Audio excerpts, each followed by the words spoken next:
오늘 우리의 증거할 하나님의 말씀의 제목은 형제로 거리끼게 하지 말라. 한번 따라서 합시다. 형제로 거리끼게 하지 말라.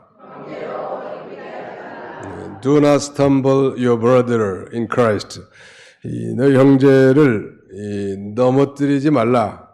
실족하게 하지 말라. 같은 말이거든요. 형제로 거리끼게 하지 말라는 거.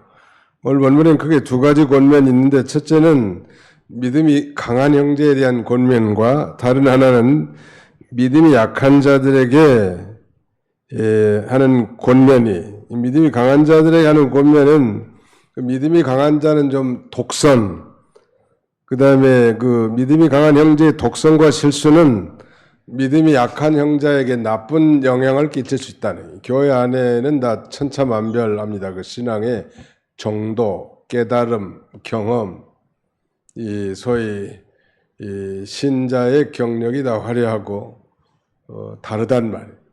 하나님은 참 다양하신 하나님이시고 또 그리스도 안에서 통일성 있게 이루어나가시는 하나님이신데, 이 믿음이 강한 자는 독선적일 수가 있단 말이에요. 이 믿음이 강한 형제의 독선과 실수는 믿음이 약한 형제에게 나쁜 영향을 끼칠 수 있다는 걸 지금 경고하고, 그러므로 이 강한 자는 자기 이익 추구가 정당하다고 해도 형제를 사랑하는 면에 있어서, 즉 형제 사랑을 위해서 절제하는 것이 교회 공동체 안에 건덕, 즉 덕을 세우는 일에 유익이 된다는 것.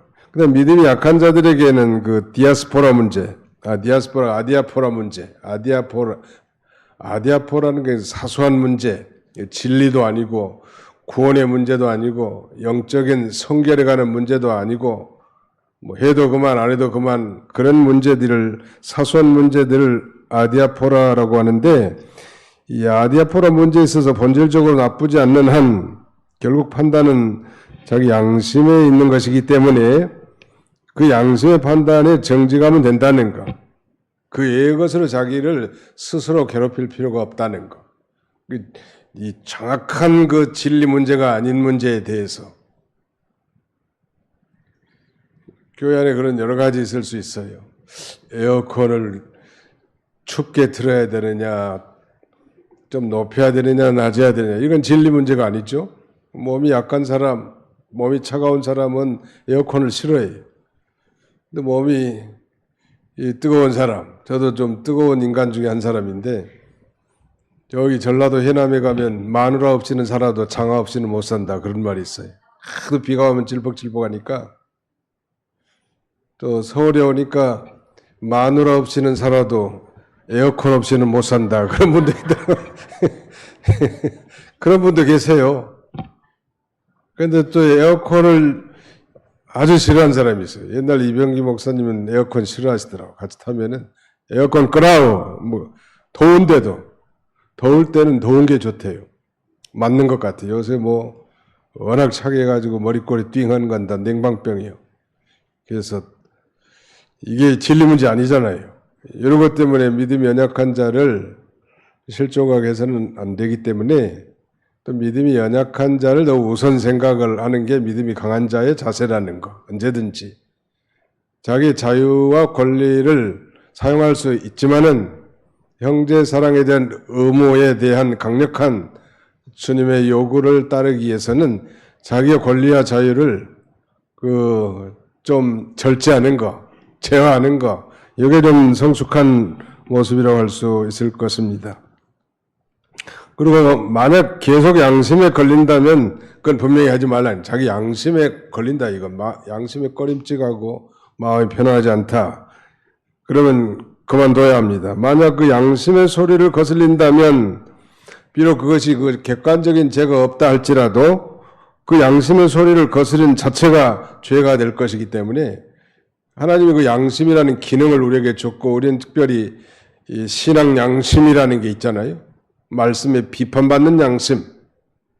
하나님의 뭐 제사 지낸 건, 안 믿는 사람은 제사를 지내야 양심이 편안해요. 조상 신을 섬겨야 되고. 그러나 우리 믿는 사람은 제사를 지낸 게 양심에 불편해요. 왜? 이방인이 제사는 귀신에게 하는 것이니라 라고 성경에 배워놨기 때문에 그 제사 지내는 거 이런 거는 신자들에게는 대단히 양심에 꺼리는 사항이란. 그래서 아무튼 어떻게든지 집안을 기독교로 통일을 시키든지 하는 게 제일 좋아. 마음에도 없는데 가서 뭐 제사상에 차려야 되고 제사 음식 준비해야 되고 제사 음식 먹어야 되고 이거 참 얼마나 고역이겠냐는 말이야. 아무튼 여기 13절로 16절까지는 형제 신앙 양심에 손상을 주지 말라는 거예요. 13절로 16절까지 제가 한번 읽어보겠습니다. 그런즉 우리가 다시는 서로 비판하지 말고 우리가 부딪힐 것이나 거칠 것을 형제 앞에 두지 않도록 주의하라. 내가 주 예수 안에서 알고 확신하노니 무엇이든지 스스로 속된 것이 없으되 다만 속되게 여기는 그 사람에게는 속되니라. 만일 음식으로 말미암아 내 형제를 근심하게 되면 이는 내가 사랑을 행하지 아니함이라. 그리스도께서 대신하여 죽으신 형제를 내 음식으로 망하게 하지 말라. 그러므로 너의 선한 것이 비방을 받지 않게 하라. 그랬습니다. 신앙이 강한 자 입장에서 보면 그건 아무렇지도 않는 일이라 할지라도 그 반대로 신앙이 약한 자는 양심에 꺼리끼는 일이 있단 말. 고린도교회 보는 그 편지에서도 우상의 제물, 이건 뭐 시장에서 판 건 다 우상의 제물로 바쳐진 음식인데 이 우상은 아무것도 아니고 그러니까 우상의 제물을 먹어도 괜찮다 라고 하면서 자유롭게 이렇게 먹으면 믿음이 연약한 자가는 단번에 그 실족에 넘어질 수밖에 없단 말이에요. 또 믿음이 강한 자가 진리 문제가 아니라고 해서 함부로 행동하면 그로 인해서 믿음이 연약한 자가 넘어질 수밖에 없는 것입니다. 그러므로 이 강한 자가 자기 기준으로 형제가 꺼리끼는 것을 행하면 믿음이 약한 형제에게 부딪힌 것이나 거칠 것이 될 수 있습니다. 옛날에 이 에어컨을 정면으로 놨더니 우리 성가대가 너무나 춥고 힘들다고 그래서 약간 지금 삐딱선을 들어갔더니 오늘은 엄청나게 덥다는 거예요. 도대체 어디다 맞추라는 거예요. 약간 지금 틀었어 왼쪽으로. 전에는 이제 반듯하니까 정면으로 왔단 말이에요. 아무래도 가운을 입다 보니까 좀 더울 수도 있겠죠. 근데 이게 완벽할 수는 없고 그 다음에는 어떻게든 이 덕을 세우는 게 참 중요할 것 같아요. 실내는 이제 공적으로 한 말씀드립니다만 26도로 맞추는 게 좋아요. 저녁에 26도로도 감기 걸리고 냉방병 걸립니다. 저는 한 28도가 좋더라고요. 다 사람마다 다를 수 있는데 아무튼 뭐 전기 전력보다도 건강이 더 중요하잖아요. 그래서 잘 맞추고 또 교인들 오늘 한 분은 아주 숨도 잘 안 쉬어지고 찬송도 안 나온다고 했는데 가만히 생각해 보니까 앞에서는 선풍기를 쐬지 뒤에서는 막 에어컨을 쏴붙이자니까 몸이 차가우니까 피가 안 통할 거 아니에요? 그러니까 호흡도 잘 안 되고 찬송도 잘 안 불러진다는 거예요. 이게 상당히 심각한 문제예요. 그러니까 나는 이 뜨거운 체질해 가지고 선풍기 없이는 못 살지만 에어컨 없이는 그래도 다른 사람은 그것 때문에 피해를 본 사람이 있다는 걸 언제나 기억을 하고 교회 안에서는 아무튼 부딪힐 것이나 거칠 것을 형제 앞에 두지 말도록 하라는 것. 왜냐하면 그 형제는 바로 우리의 구세주 예수 그리스도께서 그의 핏값으로 대신 죽어주신 이 형제인데 사랑으로 행하지 아니해서 그를 실족하게 한다면 그건 덕이 되지 못하고 하나님도 기뻐하지 못할 것입니다. 14절에 보시면요. 내가 주 예수 안에서 알고 확신하노니 무엇이든지 스스로 속된 것이 없으되 다만 속되게 여기는 그 사람에게는 속되니라. 참된 신앙을 가진 사람은 그리스도 안에서 이 구약의 의식이 제거됐기 때문에 구약에서 그 금기한 우리가 자는 그 레위기 11장에 있는 음식들 속되게 여길 필요 없다고 그랬죠. 진을 없는 고기, 비늘 없는 고기, 그 다음에 쪽발이 갈라지지 않는 짐승, 돼지 같은 대세금질하지 않는 그런 짐승 이런 걸 다 구분해가지고 정하고 부정하고 깨끗하고 깨끗이 못한 것을 유대인들에게 율법으로 정해놓고 그 언약 백성을 길러나가신 하나님이 이제 그 모든 것의 실체인 예수님이 오셔서 이 구속을 성취하심으로 이제는 그 어떤 것, 먹는 것, 마시는 것, 절기는 지키는 것, 이 모든 것이 예수 그리스도 안에서 다 폐지됐단 말이에요. 소위 ceremonial law, 의식적 율법이 다 폐지됐기 때문에 이제는 이 장어구이 먹어도 돼요? 안 먹어도 돼요? 없어서 못 먹는 거 아니에요? 장어, 미꾸라지도 마찬가지고. 추어탕이 얼마나 많아. 돼지고기 없어서 못 먹죠. 근데 그걸 오늘날도 만약에 이 양심의 가책을 느끼면서 속되게 여기는 사람이 있다면 속되게 여기는 그 사람이 속되다고 지금 성경은 증거합니다. 믿음이 약한 성도가 이 기존 지식과 풍속, 습성에 끌려서 어떤 음식물이 속되다고 생각하면 그것은 자기에게 속된 것이 되는 거죠. 그 사람에게는. 이것은 그 음식 자체가 속된 건 아니에요. 음식은. 그 사람의 그 주관적인 관념과 양심에서 그 음식을 속되다고 여기기 때문이기 때문에 그걸 먹으면 그 사람에게는 양심의 가책이 되겠죠. 그러니까 아직 수관이 벗겨지지 않은 상태에 있으면 자기가 깨달은 만큼 사는 거예요.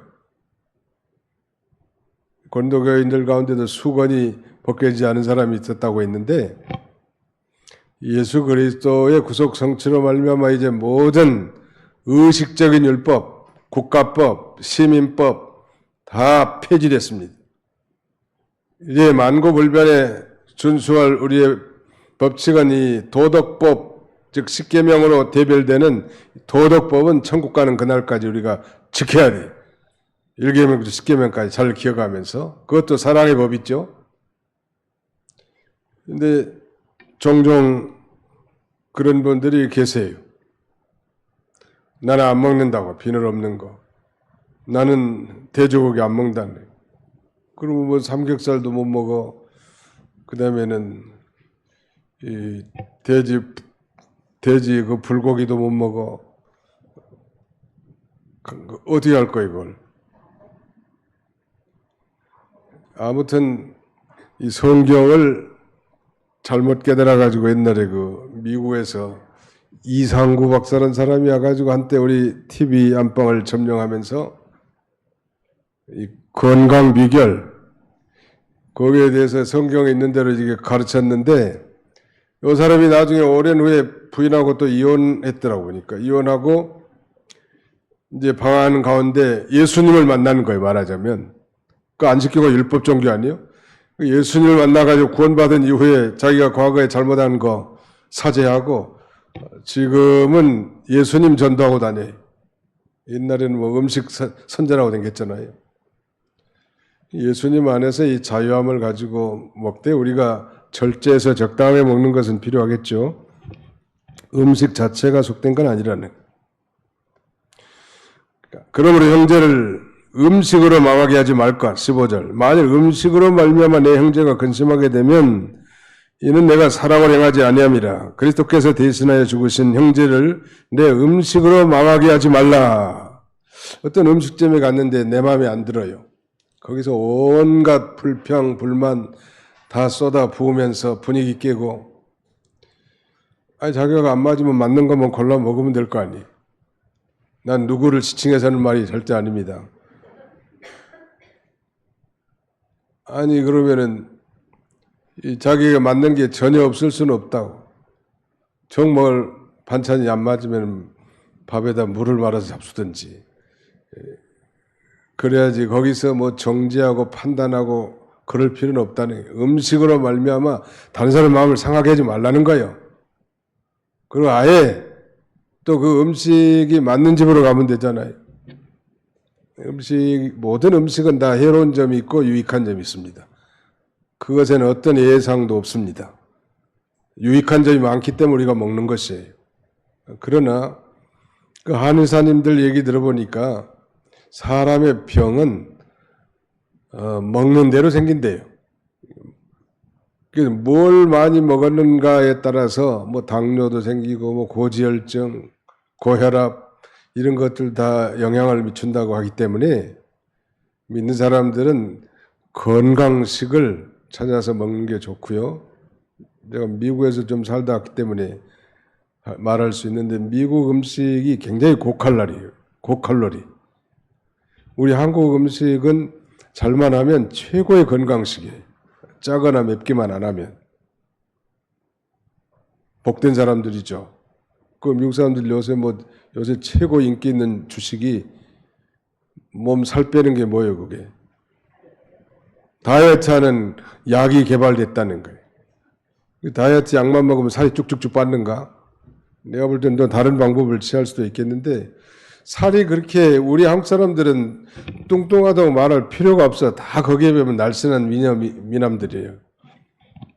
근데 그 음식이 굉장히 고칼로리이고 운동도 잘하고 자면 뭐 다 살될 거 아니에요. 그래서 한국에서 태어난 걸 좀 감사하고 비행기 칸에서도 비빔밥이 대단히 아주 인기가 좋아요. 건강식이잖아요. 골고루 다 영양소 갖춰진.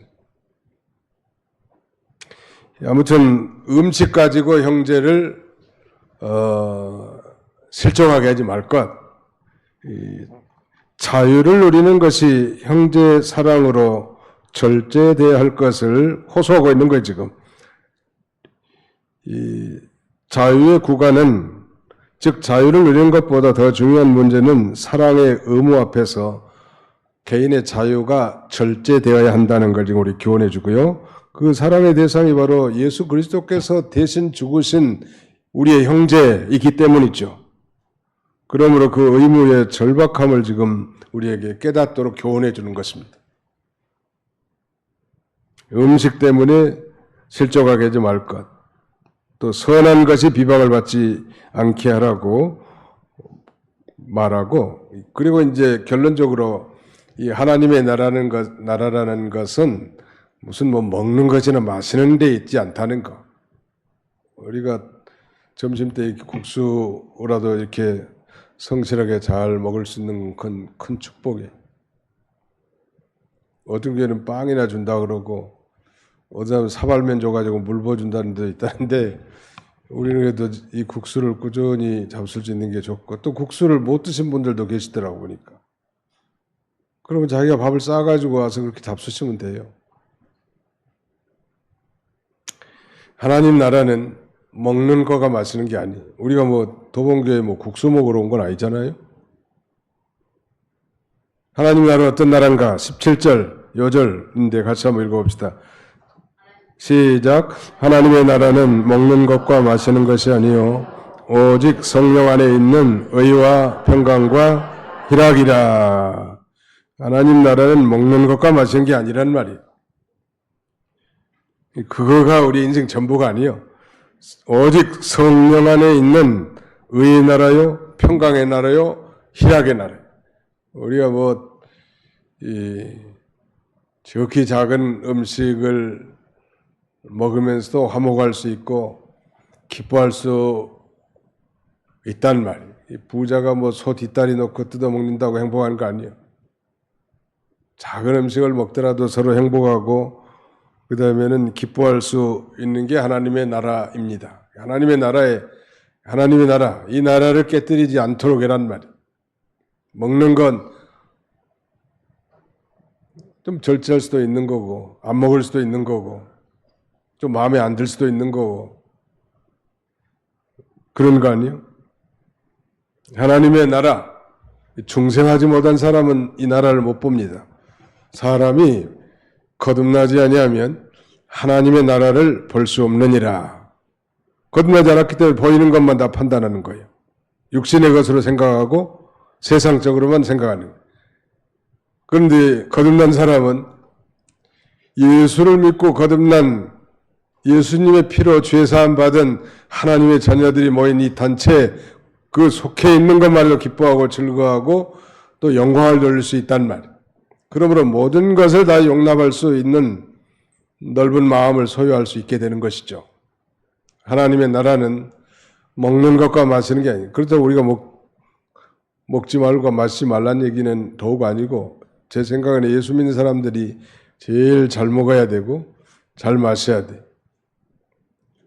그리고 이 모든 피조물들이 예수쟁이들한테 먹히는 게 복이지, 예수 안 먹고 술이나 마시고 이렇게 띵땅거리는 죄 짓는 사람들한테 먹히면 그 먹히는 음식이 괴로워. 왜 나는 예수 믿는 아무개 권사 입으로 안 들어가고 이렇게 술 처먹는 주정하는 사람의 입에 들어갔는가? 내 신세가 처량하구나. 그렇게 생각한다는. 모든 피조물들도 그래서 하나님의 아들들이 나타나기를 고대한다네. 정말 예수 믿는 사람들이 그래서 환경보호도 하고 짐승을 사랑하는 마음도, 동물을 사랑하는 마음도 있고 그렇단 말이에요. 무엇을 먹든지 우리는 예수님으로 만족하고 성령 안에서 즐거워하는, 내 의도가 전혀 아닌데 이런 소리가 한번 나는 거라면 틀림없이 해중석에서 누가 졸고 있든지 그걸 깨우기 위한 섭리 같습니다. 네. 그 다음에는 그건 정말 그렇게 하면 어떻게 되는가? 18절, 이로써 그리스도를 섬기는 자는 하나님을 기쁘시게 하며 사람에게도 칭찬을 받느니라. 그렇게 하면 사람에게도 칭찬받는다. 성령 안에서 의와 희락과 평강으로 살고 신령한 신앙을 가지고 그리스도를 섬기는 자는 하나님께서 기뻐하심을 받고 사람에게도 보통은 다 칭찬을 받게 된다. 하나님의 나라는 어떤 나라예요? 의의 나라예요. 두 번째는 평강의 나라예요. 그 다음에 세 번째는 기쁨의 나라예요. 하나님의 나라는 그런 나라예요. 의의 나라, 기쁨의 나라, 평강의 나라예요. 그러므로 우리가 교회에 오면, 교회는 하나님 나라의 지점과 같기 때문에 교회에 오면 의가 강물처럼 흐르고 교회에서 뭐 불의가 나타난다. 이건 정말 너무너무 어울리지 않아요. 오늘 우리 한국교회가 욕먹는 건 다 그런 거 아니에요? 교회에서 불의의 강물이 흘러내려오고, 교회에서 평강이 아니라 맨 싸우고 다투고, 교회에서 기쁨이 아니라 정말 교회 갔더니 인상 찌푸리고 나와가지고 믿지 않는 자기 남편에게 대들고, 이건 너무 어울리지 않아요. 교회 갔다 오더니 우리 부인이 천사의 얼굴이 됐다. 그렇게 바뀌어야 된다. 그래서 그런 말미암아 가정이 또 화목해지고, 의의 나라, 기쁨의 나라, 평강의 나라. 이 말세가 돼가지고 교회들이 많이 지적을 받고 손가락 받는 그런 시대가 됐습니다. 부끄럽기도 하지만 또 한편으로는 이제 때가 다 된 그런 시대인 줄 알고, 그럴수록 우리 공동체를 이렇게 의의 공동체, 기쁨의 공동체, 화평의 공동체를 세워나가는 그런 저와 여러분들이 다 되시기를 주님의 이름으로 축원합니다. 형제를 거리끼게 하지 말라는 거, 20절, 21절 같이 한번 읽어봅시다. 시작. 음식으로 말미암아 하나님의 사업을 무너지게 하지 말라. 만물이 다 깨끗하게 돼 거리끼며 먹는 사람에게는 악한 것이라. 고기도 먹지 아니하고 포도주도 마시지 아니하고 무엇이든지 내 형제로 거리끼게 하는 일을 아니함이 아름다우니라. 바울사도는 내 형제가 실족하게 되면 영원히 고기를 먹지 않겠다고 말할 만큼 그 공동체의 이 덕을 세우는 일에 설선하겠다는 거 아니겠습니까? 음식으로 인해서 형제를 넘어뜨린다. 우리 교회는 그런 일 없지만 다른 교회는 그 부엌에서 이 양념 문제 가지고 서로 뭐 권사님들끼리 다투고 싸우고 교회 안 나오고 하는 그런 일이 있더라고. 그 뭘 위한 음식 준비요? 그럼 도대체 그건 너무 어울리지 않는 거잖아요.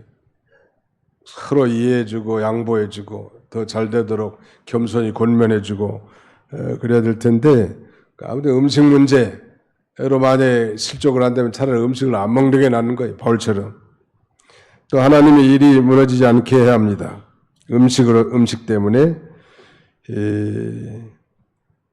믿음으로 취하지 않고 신앙 양심에 꺼리끼는 걸 먹으면 또 죄가 된다고 했는데, 양심대로 나가는, 특별히 믿음이 연약한 자들은 자기 양심에 편치 않으면 거리끼게 되면 안 하는 게 할까요 말까요, 먹을까요 먹지 말까요, 그런 그 선택의 갈림길에 있을 때 자기 양심에 편하는 대로 결정하라는. 미국에서 어떤 그 신학 박사들이 점심 때 순댓국집에 와가지고 보니까 순대가 들어있단 말이에요.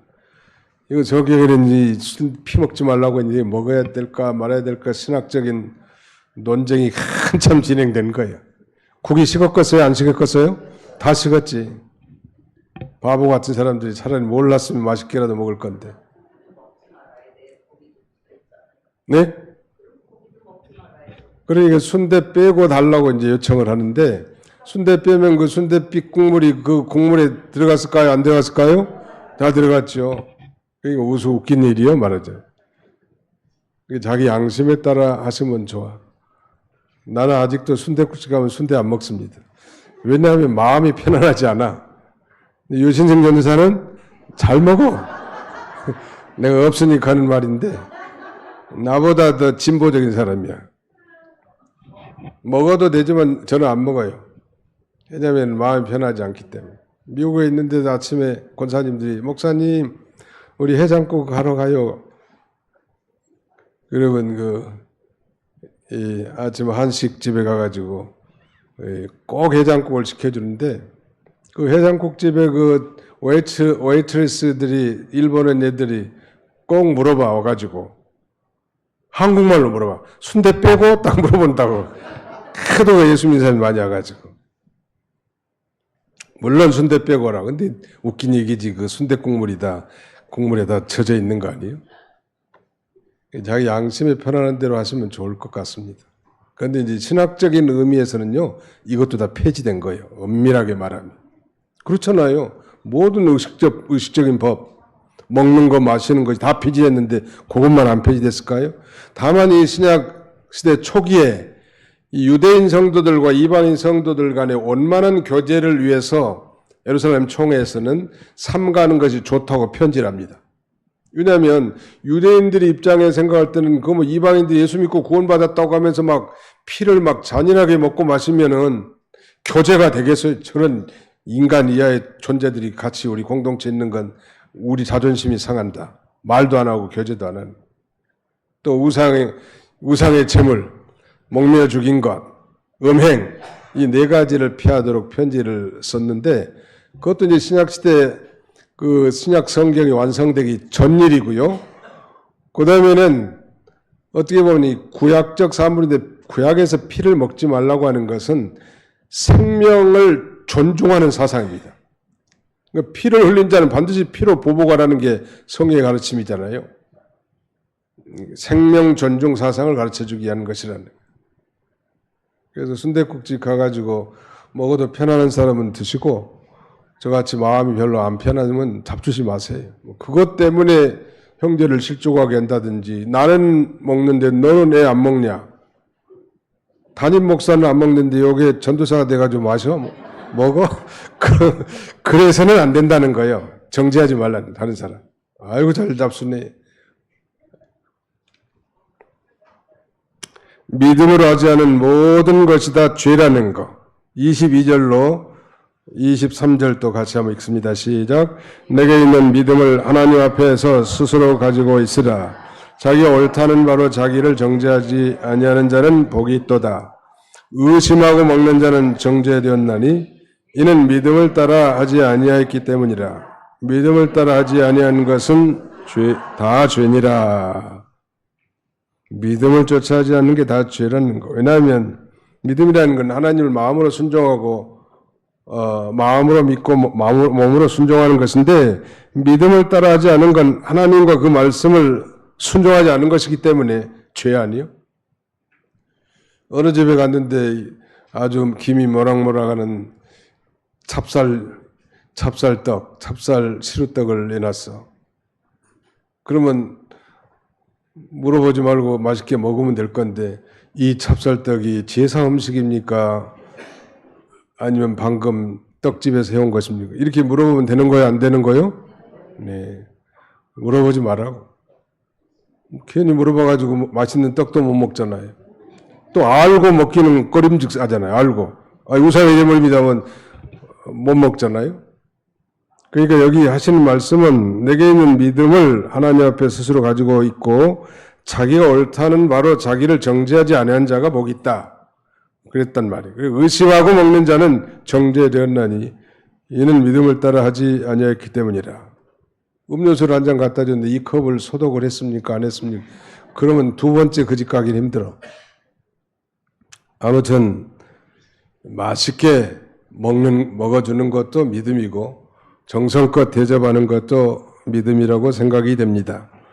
내게 있는 믿음이란 내게 있는 믿음을 하나님 앞에 스스로 가지고 있으라. 자기 신앙 양심에 옳다고 깨달은 대로 믿는 믿음을 가리킵니다. 내게 있는 믿음. 자기가 옳다고 깨달은 걸 어김으로 양심에 가책받는 일을 하면 안 된다는 말이에요. 양심에 가책받는 일을 하는 게 바로 죄 짓는 것이기 때문이죠. 아무튼 형제를 거리끼게 하지 말라. 우리에게 주신 교훈인데요. 아무튼 이 바울이 그 전도하는 면에 있어서 도 그의 그 전도관, 그의 자세를 우리가 한번 살펴보면서 이해하면 좋을 것 같아요. 거기 고린도전서 뒤로 넘어가시면 9장 20절로 23절, 고린도전서 9장 20절로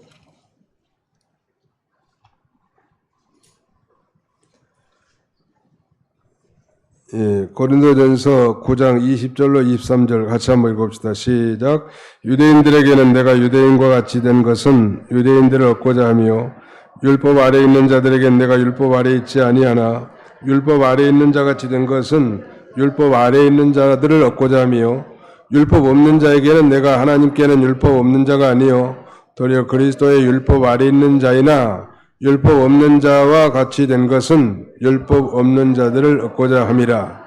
약한 자들에게 내가 약한 자와 같이 된 것은 약한 자들을 얻고자 하며 내가 여러 사람에게 여러 모습이 된 것은 아무쪼록 몇 사람이라도 구원하고자 함이니 내가 복음을 위하여 모든 것을 행함은 복음에 참여하고자 함이라. 바울은 유대인을 구원하기 위해서는 유대인처럼 행동하고 이방인을 구원하기 위해서는 그 율법이 없는 이방인처럼 행동했다고 했는데 또 연약한 신자들에게는 믿음이 연약한처럼 행동했고 이런 이 바울의 전도 자세는 우리에게 중요한 교훈을 줍니다.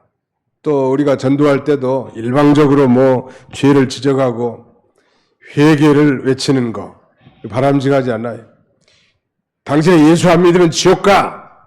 이렇게 말해가지고 돌아올 사람이 얼마나 있겠냐는 말.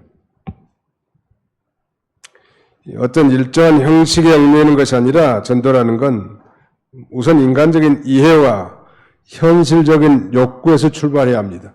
되게 처음에 교회 나온 사람들이 신령한 천국을 바라보고 우리 구원을 이뤄나가는 거 이런 건 상상도 못하죠. 병이 좀 낫고 싶다든지 가난한 사람이 좀 잘 살아보고 싶다든지 사업이 예수 믿으면 잘 된다든지 아니면 공부 애들이 예수 믿으니까 훌륭한 사람들이 된다든지 이런 기대를 가지고 교회를 나오는 거지. 처음부터 예수 천당 불신지옥 그걸 듣고 예수 믿고 천당 가기 위해서 온 사람들 많잖아요. 그런 면에서 이 전도는 우선 인간적인 이해와 현실적인 욕구에서 출발해야 되고 무엇보다도 그 전도자는 그 전도를 받는 사람에 대한 뜨거운 고령 열정, 그리스도의 희생적 사랑이 선결되어야 할 것입니다. 다만 일방적으로 죄를 지적하고 회개를 외친다고 그 사람이 주님 앞에 돌아온 적은 없어요. 지하철에서 아무튼 돌아다니면서 붉은 글씨로 예수 천당 불신지옥 나는 그걸 썩어대는 사람은 용감하다고 생각은 하지만 그걸 받는 사람에게는 오히려 거부감이 더 훨씬 크지 않겠는가 그렇게 생각이 되고 오히려 가까운 사람과 좀 친해져서 서로 대화가 되면서 예수 그리스도를 소개하는 것이 훨씬 더 효과적인 전도가 아니겠는가 이 생각이 됩니다. 바울의 이 전도 자세.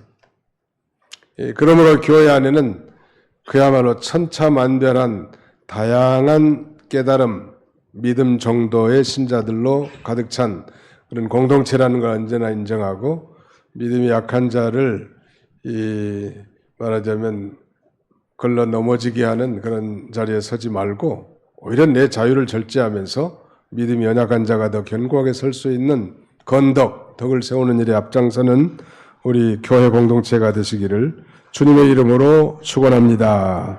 거룩하신 하나님 감사합니다. 오늘도 하나님께서 무더운 날씨 가운데서도 안식일을 기억하여 거룩히 지키라고 하신 주님의 명령을 따라 이른 아침부터 주의 전야와 수고하고 봉사하며 예배하는 저희들을 하나님께서 불쌍히 여겨주시고 긍휼히 여겨주셔서 우리의 이 예배의 삶이 형식적인 종교 의식 준수가 아니라 정말 인격적 체험적으로 주님을 만나고 우리에게 베푸신 놀라운 구원에 대한 감격과 생활의 도우심과 역사하심을 기억하며 삶의 원동력이 되며 참된 안식과 위로의 시작이 되도록 우리 하나님께서 인도하여 주시옵소서. 더위에 병난 자들 얻게 해주시고 아버지 어려움 당한 성도들 더욱 하나님을 의지하고 간구함으로 하나님의 도우심으로 문제를 다 해결한 받게 해주시고 더위에 이 병만이 시달리는 가운데 병원에서 가정에서 요양원에 있는 우리 사랑하는 도봉교회 교우들을 불쌍히 여겨주시고 능력으로 함께 해주셔서 다시 치유하고 회복될 수 있도록 은총을 나려 주옵소서. 한 주간 동안도 급한 소식 들려오지 아니하고 모든 가정들이 주님 안에 참 평안과 위로와 기쁨이 넘치도록 주께서 친히 역사해 주시옵소서. 예수님의 이름으로 기도하옵나이다. 아멘.